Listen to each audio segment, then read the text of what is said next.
Well, Nvidia is making a pivot on its China strategy. The FT now reporting that the tech giant is stopping production of its H200 chips destined for the Chinese market. Instead, Nvidia plans to shift capacity to focus on making its next-gen Vera Rubin hardware. Dan Howley, of course, is with me for the latest developments. Daniel, great to see you as always. So let's talk about this. The report is Nvidia is halting China-bound H200 output. So I will double barrel this. What is H200 first? Explain that for us. And why do you think Nvidia could be making this move? So H200 is the Hopper chip that they had. So H, Hopper, pretty easy. B200 is the original Blackwell chip. B300, Blackwell Ultra, yada, yada, yada.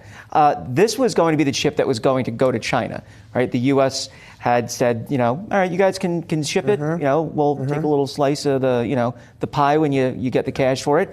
And that's how we'll roll if China plays ball.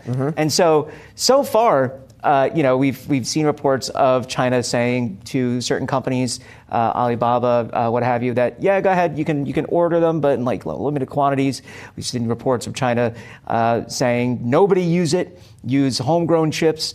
And so on Nvidia's most recent earnings call, Jensen Huang, the CEO, had said, well, we've got no revenue from China. That's just not happening. And when they did their outlook for the current quarter, they said, this outlook has no China revenue built into it either. We're not expecting any. We don't know what's happening. So it seems as though at this point, they're just kind of saying, we're not getting orders. We don't know what's going on. We have huge demand for Vera Rubin. Why are we just sitting here wondering if we're going to get something or not when we have definitive orders? Let's just go ahead and start making those fly off well, this is why I want to ask you, did you look at that and say potentially, is this sort of like a bull? If I'm an Nvidia investor, do I think actually this is a good sign? Because is it Jensen saying, well, you know what, I'm shifting capacity. Forget the H200, man. I got this demand from my Vera Rubin, the new hot stuff. It's hot. It's flying. I think it can be two things, right? The first is, Vera Rubin demand is there. They've said several times that Vera Rubin demand is off the charts, as well as demand for prior generation chips. They've said that even chips that are 6 years older are getting love as well. Jensen's thing about getting into China is when you have an American chip in China, you allow that to thrive. And then you have a country that's dependent on a U.S. company. And so that allows all kind of boats to rise, specifically U.S. boats. That's the thinking there. But at this point, it seems as though this has just been so many starts and stops that maybe they're just saying, look, we have outrageous demand. Let's just go fill it with what we have.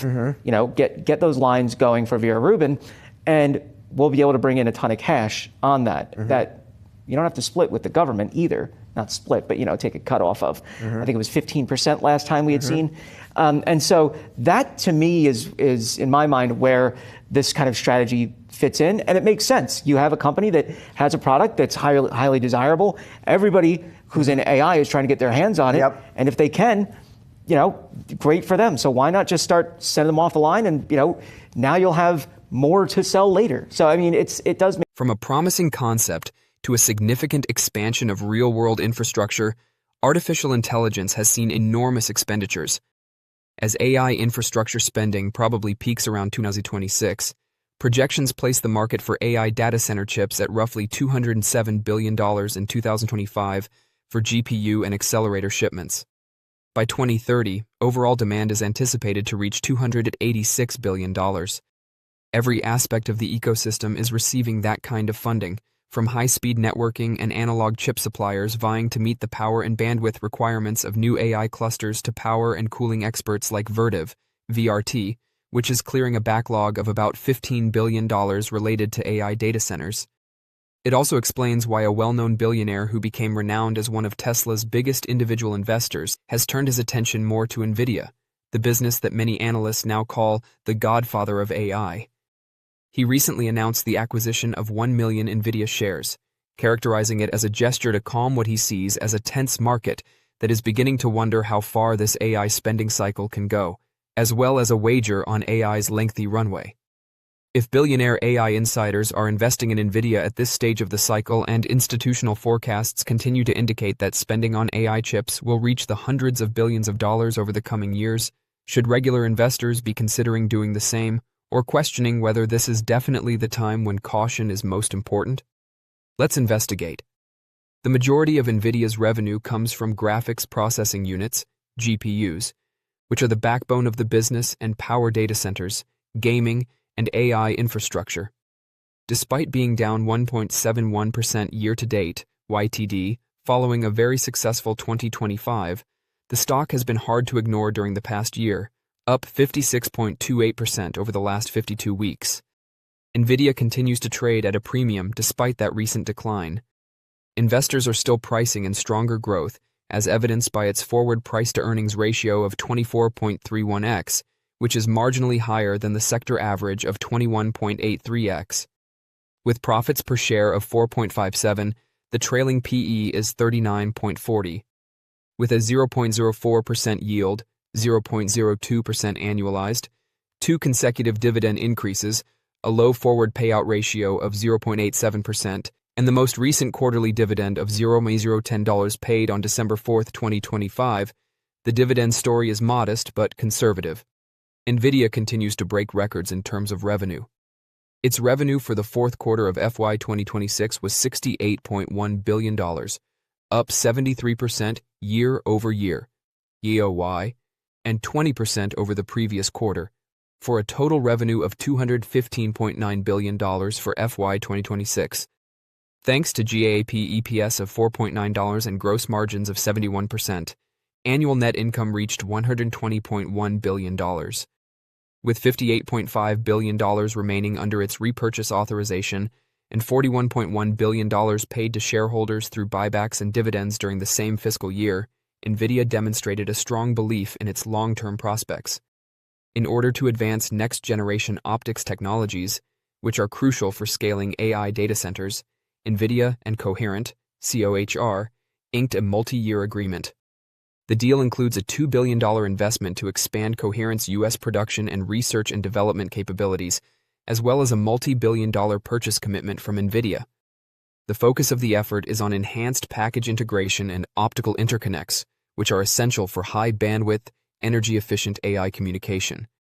In order to continue advancing optics, Nvidia signed multi-year contracts with Lumentum Holdings, LITE, with an additional $2 billion investment aimed at constructing a new U.S. fab and securing capacity for critical laser components used in AI systems.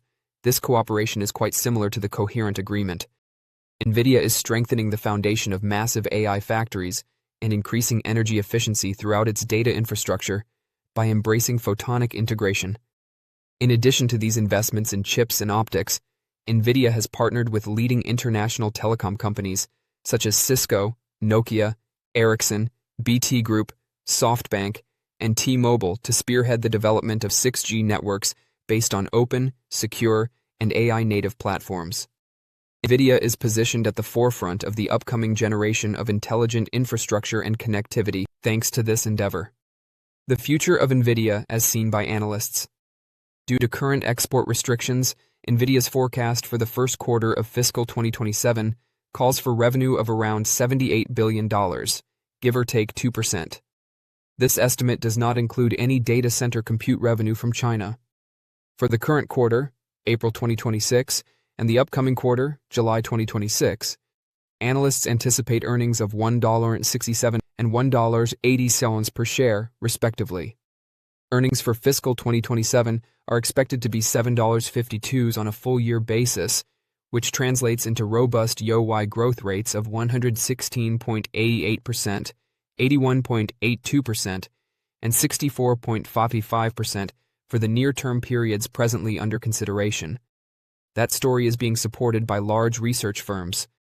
Dan Ives of Wedbush views 2026 as a turning point for the worldwide rollout of AI and believes that Nvidia will emerge as the leading provider of AI chips and the primary beneficiary of growing enterprise and hyperscaler spending. His price target of $275 indicates a 50% increase over the stock's trading level at the time he released his opinion. Rosenblatt Securities is also optimistic, raising its objective from $245 to $300, the largest percentage gain among the major firms that cover the brand. Join our investor community. Hit subscribe and like to get your daily Nvidia stock insights and tutorials delivered. Nvidia is presently rated as a consensus strong buy by 49 analysts across the street, with an average price target of $264.38. From its most recent trading level, that consensus goal indicates an upside of almost 44.2%. For regular investors, this appears to be a situation where, if you can tolerate volatility, the chances still favor Nvidia rather than a time to back up the truck mindlessly. With record financials, strong strategic alliances, and an analyst community that continues to see significant growth, the firm is riding a tremendous AI build-out. Disciplined, staged buying certainly makes more sense than an all-in bet at once, given the most likely trajectory for the next few years is rising prices interspersed with steep pullbacks as AI enthusiasm ebbs and flows. The top graphics processing units, GPUs, the main chips that drive the creation of artificial intelligence, AI software, are supplied by Nvidia. It is now preparing to release processors built on its new Rubin GPU architecture, which will provide even more performance gains over its Blackwell chips, which now dominate the industry. To put it another way, Nvidia is currently mostly competing with itself and is facing more demand than it can realistically handle, even while its rivals are stepping up their efforts in the AI accelerator market. Additionally, CEO Jensen Huang made a number of remarks on its conference call with investors on February 25th, after the company's fiscal 2026 fourth quarter results were released, indicating that demand may increase even more from this point on. For AI developers, the Vera Rubin platform is revolutionary. Nvidia's Hopper architecture served as the foundation for the H100, the company's first AI data center GPU, which debuted in 2022. However, in some setups, its most recent generation of GPUs, which are based on its Blackwell Ultra architecture, can provide 50 times more performance per watt than the H100. This demonstrates how quickly the business is developing. With the Vera Rubin platform, which consists of the most recent NVLink 6 switches, the Vera CPU, the Rubin GPU, and several other networking components, it is making yet another advancement. According to the business, the Rubin architecture is so strong that it can train AI models with 75% less GPUs than Blackwell, while lowering the cost of inference tokens by an astounding 90%. Tokens are bits of information produced by an AI model, such as words and pictures. Many AI companies charge their clients depending on consumption because these outputs are expensive to produce. Tokens are consumed, for instance, when a user prompts a chatbot. The more complicated the request, the more tokens it needs. For this reason, Nvidia Chief Financial Officer Colette Kress stated, "We expect every cloud model builder to deploy Vera Rubin. Cutting expenses will promote greater usage while increasing the profit margins of AI firms. While mass production is expected to begin in the second part of this year, samples have just begun to be shipped to consumers." Investors just heard an amazing remark from Jensen Huang. During its fiscal 2026, which concluded on January 25th, Nvidia made $215.9 billion, a 65% increase over the previous year. The robust demand for AI GPUs was reflected in its data center sales, which increased 68% to $193.7 billion. Early in its fiscal year 2027, the corporation anticipates growth to pick up speed. First quarter sales is expected to reach $78 billion, a 77% increase from the previous year. It should come as no surprise to management that the data center industry will account for the majority of that expansion. However, Huang also made a statement on Nvidia's most recent conference call that emphasized the magnitude of the company's long-term potential. Huang responded that the world had previously spent about $400 billion annually on classical computing infrastructure in response to an analyst's question about whether Nvidia's clients could afford their large capital expenditures on data centers and chips. However, Huang claimed that the capacity needed for AI workloads is 1,000 times greater.